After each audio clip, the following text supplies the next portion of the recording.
স্থানীয় সময় বৃহস্পতিবার ভারতের রাজধানী নয়াদিল্লিতে শুরু হয় ব্রিক্স জোটভুক্ত দেশগুলোর পররাষ্ট্রমন্ত্রীদের সম্মেলন। 2 দিনের এই সম্মেলনের উদ্বোধনী বক্তব্যে আন্তর্জাতিক জলসীমায় নিরাপদ ও বাধাহীন নৌ চলাচল নিশ্চিত করার আহ্বান জানান দেশটির পররাষ্ট্রমন্ত্রী এস জয়শঙ্কর। সম্মেলনের মূল আলোচনায় উঠে আসে মধ্যপ্রাচ্যে যুদ্ধ ও জ্বালানি সংকট।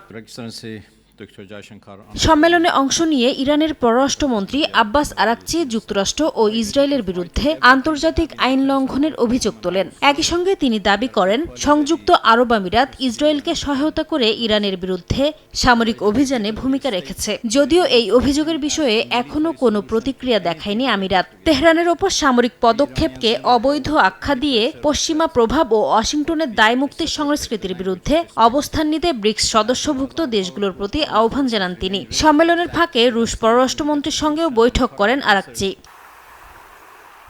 ব্রিক্স সম্মেলনে হরমুজ প্রণালী নিয়েও উদ্বেগ প্রকাশ করতে দেখা যায় অনেককে। তবে ইরান বলছে জলপথটি সব বাণিজ্যিক জাহাজের জন্য খোলা থাকবে, কিন্তু জাহাজগুলোকে তেহরানের নৌবাহিনীর সঙ্গে সমন্বয় করে চলতে হবে। উত্তেজনা কমাতে আঞ্চলিক সহযোগিতার আশ্বাস দিয়েছে ভারতও।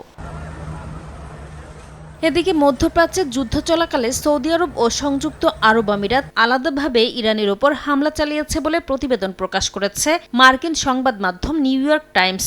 সংশ্লিষ্ট সূত্রের বরাতে সংবাদ মাধ্যমটি জানায়, দেশ দুটির ওপর হওয়া হামলার জেরে পাল্টা জবাব দিয়েছে তারা। তবে সৌদি ও আমিরাত কেউই এ হামলার বিষয়টি স্বীকার করেনি। অন্যদিকে যুক্তরাষ্ট্র দাবি করেছে তাদের সামরিক অভিযানে ইরানের ক্ষেপণাস্ত্র ও প্রতিরক্ষা সক্ষমতা বড় ধরনের ক্ষতির মুখে পড়েছে। নাসরিন রুমি, সময় সংবাদ।